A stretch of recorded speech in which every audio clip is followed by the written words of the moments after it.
جو لوگ اللہ پر ایمان لائیں، کہیں کہ ہمارا رب اللہ ہے، پھر اس پر جم جائیں، ان پر فرشتوں کا نزول ہوتا ہے۔ نہ کوئی غم کرو نہ خوف، خوشیاں مناؤ جنت کی جس کا تم سے وعدہ کیا گیا تھا۔ اللہ کی ربوبیت پر اطمینان جب انسان کو ہو جاتا، میرا رب اللہ ہے، ربی اللہ، انسان کے لیے نہ کوئی کھٹکا، نہ کوئی خطرہ، نہ کوئی خوف، نہ کوئی حزن۔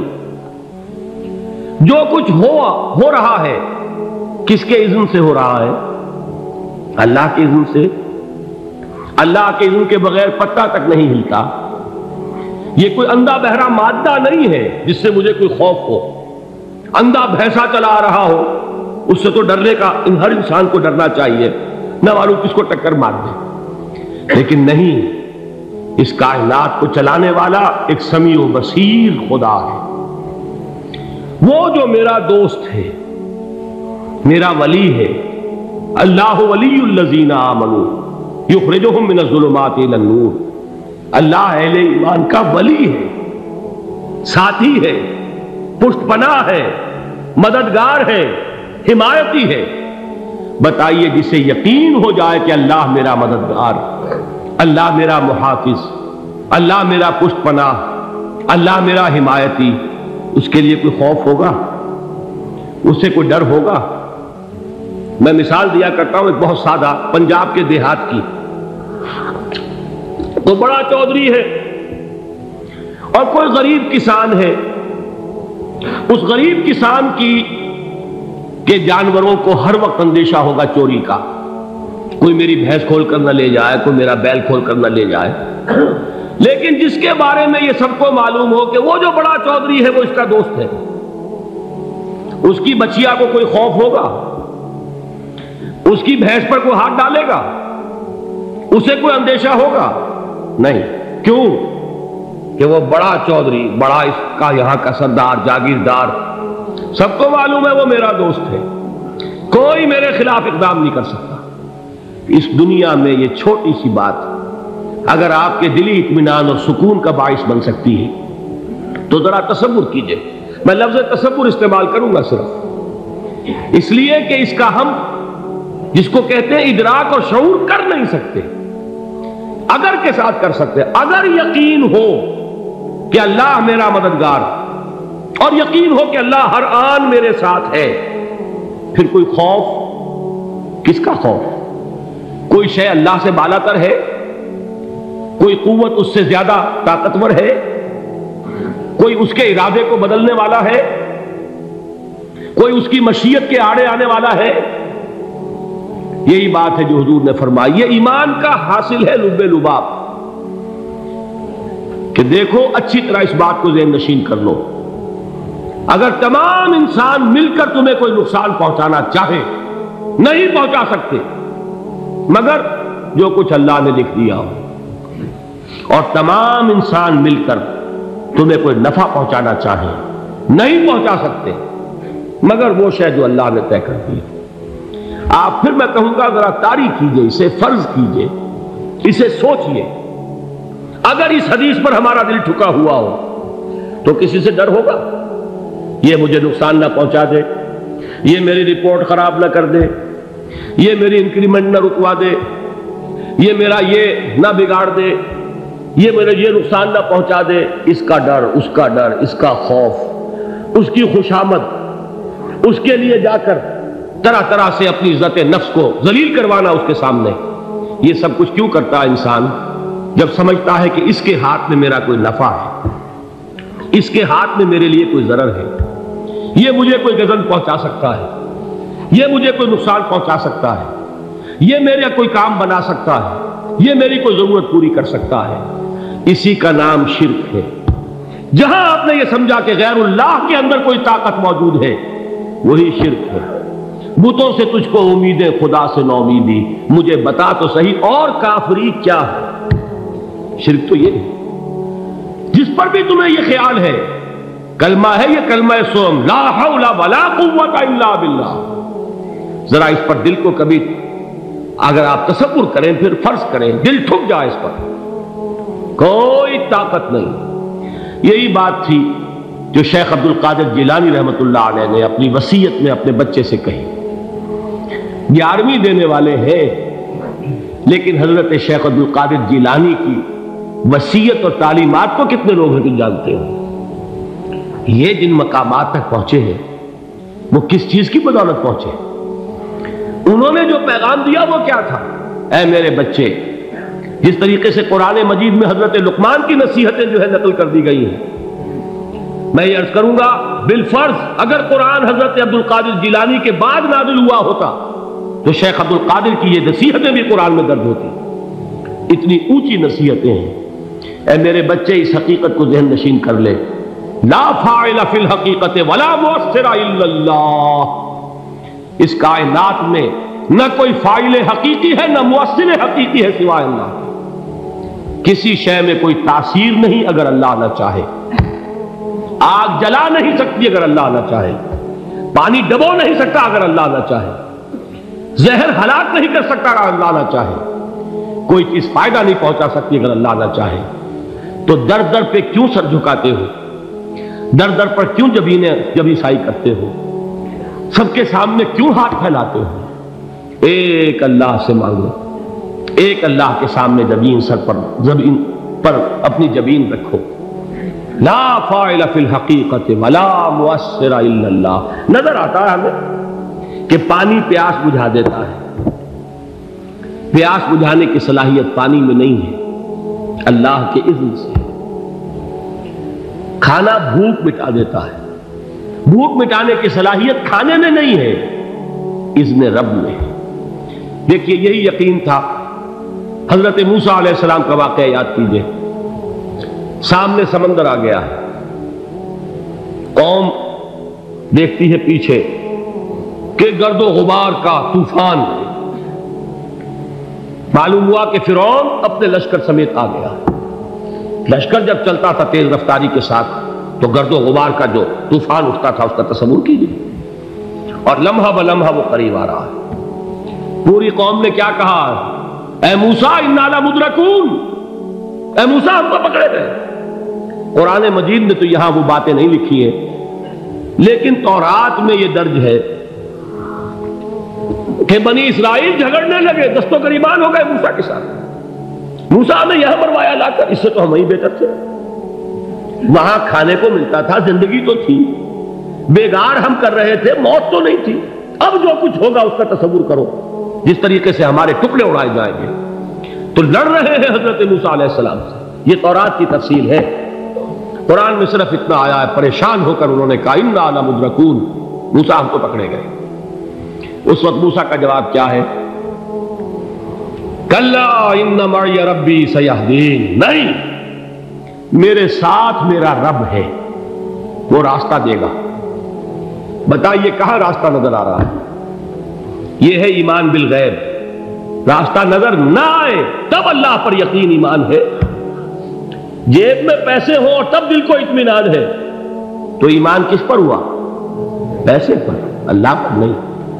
جب وسائل و ذرائع نہ ہو اور پھر یقین ہو کہ اللہ مسبب الاسباب ہے، وہ اسباب کا پابند نہیں ہے، وہ اسباب کا محتاج نہیں ہے، اسباب اس کے محتاج ہے. اگر یہ یقین ہے تو اللہ پر ایمان ہے. یہ نہیں ہے تو تمہارا ایمان اسباب پر ہے، وسائل پر ہے، ذرائع پر ہے، مادیات پر ہے، اللہ پر نہیں. اس وقت کہاں راستہ تھا؟ کوئی راستہ تھا؟ سمندر ہے اور ادھر سے لشکر آ گیا ہے. کلا ان معی ربی سیہدین. اب دیکھیے ایمان کہہ دینا آسان ہے، ہوا معکم اینما کنتم، جہاں کہیں بھی تم ہوتے ہو اللہ تمہارے ساتھ ہوتا ہے. لیکن اس کا یقین قائم ہو جائے تو زمین و آسمان کا فرق واقع ہو جائے. یہی بات ہوئی حضور کے ساتھ. غار ہے، چھپے ہوئے ہیں محمد رسول اللہ اور آپ کے وہ یار غار ابو بکر صدیق رضی اللہ تعالی عنہ. اقبال نے حضرت ابو بکر کی شان میں چند اشعار کہیں صرف، لیکن واقعہ یہ ہے کہ بھاری بھاری نظموں پر اور قصیدوں پر بھاری ہے. طویل ترین نظمیں اور قصیدے ہوں ان پر بھاری ہے. ہمتیں ابو بکر کی ہمت جو ہے کشت ملت را چو ابر، جیسے بارش سے کھیتی اپجتی ہے، ابو بکر کی ہمت اور عزیمت اس امت کو اسی طرح سینچنے والی ہے۔ ثانیے اسلام و غار و بدر و قبر، وہ دوسرے تھے اسلام میں، دوسرے پہلے کون تھے؟ انا اول المومنین، حضور فرماتے ہیں سب سے پہلا ایمان لانے والا میں، دوسرے ابو بکر۔ ویسے ہمارے ہاں یہ چلتا ہے اختلاف، حضرت علی پہلے ہیں کہ حضرت ابو بکر پہلے ہیں، لیکن اس میں بڑی خوبصورت تطبیق قائم کی ہے علماء نے، اور بہت صحیح ہے۔ چار کے بارے میں فیصلہ ہی مت کرو کہ کون پہلے، ان کی ایک عجیب تقسیم کر دی ہے۔ آزاد مردوں میں، بالغ مردوں میں سب سے پہلے ابو بکر، بچوں میں سب سے پہلے علی، خواتین میں سب سے پہلے خدیجہ، اور غلاموں میں سب سے پہلے زید بن حارثہ۔ بڑی پیاری تقسیم ہے، یہ چاروں ہی پہلے ہیں، ہر ایک کے لیے اولیت ہے۔ اور واقعہ یہ ہے کہ اگر زمانی اعتبار سے تعین ہوگا تو پہلے خدیجۃ الکبریٰ آئیں گی رضی اللہ تعالی عنہ، کسی اور سے بات کرنے کی نوبت بعد میں آ سکتی ہے، پہلے تو اہلیہ محترمہ سے بات ہوئی، آتے ہی پہلی وحی ہوئی ہے، ابھی تبلیغ کا حکم نہیں تھا۔ کس کو بتایا واقعہ؟ ابھی اپنی نبوت کی تبلیغ کا تو حکم ہی نہیں آیا، واقعہ کس کا ہے؟ وہ خدیجہ کا ہے۔ جب کہا ہے کہ خشیت علی نفسی، مجھے اپنی جان کا اندیشہ ہے، تو کیا جواب دیا خدیجہ نے رضی اللہ تعالی عنہا؟ وہ صدیقۃ الکبریٰ ہے، صدیقات جو ہے خواتین ان میں چوٹی پر خدیجۃ الکبریٰ ہے رضی اللہ تعالی عنہا، اور صدیق جو مرد ہیں ان میں صدیق اکبر ہے ابو بکر صدیق رضی اللہ تعالی عنہ، لیکن صدیقات میں چوٹی پر۔ جب حضور نے فرمایا خشیت علی نفسی، کیا فرمایا، کیا عرض کیا، کیسے تسلی دی؟ نہیں نہیں، اللہ آپ کو ضائع نہیں کرے گا، آپ غریبوں کے ہمدرد ہیں، آپ مساکین کے تکالیف رفع کرنے والے ہیں، آپ بیواؤں کی سرپرستی کرتے ہیں، آپ مسافروں کی خدمت کرتے ہیں، اللہ آپ کو ضائع نہیں کرے گا۔ یہ یقین ہے اس خاتون کے اندر۔ خیر وہ ایک علیحدہ بات ہو جائے گی۔ میرے دل پر حضرت خدیجہ رضی اللہ تعالیٰ عنہ کی شخصیت کا بڑا گہرا نقش ہے، جو وہ کوئی اور ہی وقت اور موقع ہوا تو بیان ہوگا۔ بہرحال اقبال نے ایک مصرے میں جو چار اولیتیں جمع کر دی ہیں، ہمت او کشت امت را چو ابر، ثانی اسلام و غار و بدر و قبر۔ اسلام میں حضور کے بعد پہلے کون؟ ابو بکر۔ غار میں حضور کے ساتھ کون؟ ابو بکر۔ بدر کی رات اللہ کا رسول سر بسجود، وہ جھاڑ، وہ گھاس پھوس کی جو جھوپڑی بنائی گئی تھی، اور وہاں تلوار ننگی لے کر پہرا دینے والا کون؟ ابو بکر۔ اور اس حجرہ عائشہ میں محمد کے بعد سب سے پہلے دفن ہونے والا کون؟ ابو بکر رضی اللہ تعالی عنہ صلی اللہ علیہ وسلم۔ وہ جو معاملہ میں سنا رہا تھا غار ثور کا، حضرت ابو بکر بھی حضور کے خیال سے لرز گئے ہیں۔ آپ کو یاد ہوگا کہ جا کر پہلے تمام جتنے سوراخ تھے انہیں بند کیا ہے، ایک سوراخ رہ گیا تھا جس کو بند کرنے کے لیے کوئی کپڑا نہیں تھا، وہاں اپنی ایڑی رکھی ہے، تب کہا ہے حضور سے تشریف لائیے، اور اپنے زانو پر حضور کو لٹایا ہے، اور وہاں کسی موذی جانور نے کاٹا ہے، حضور کی آنکھ لگ گئی تھی، اس وقت اس بل کے اندر جو بھی بچھو ہے کیا ہے واللہ عالم، اس نے کاٹا ہے، اس کی تکلیف کی وجہ سے ابو بکر کی آنکھوں سے آنسو ٹپک گئے، حضور کے چہرے مبارک پر پڑے ہیں، تو حضور جاگے ہیں، معاملہ کیا ہے؟ ایڑی نہیں ہٹائی وہاں سے، مبادا وہ جانور وہاں سے نکل کر محمد الرسول اللہ کو کوئی گزن پہنچا دے، ابو بکر کی ایڑی ہے، جس طرح چاہے کھا لے، ختم کر دے، جان نکل جائے تب کوئی آنچ آئے، محمد پر تو آئے، لیکن جیتے جی نہیں۔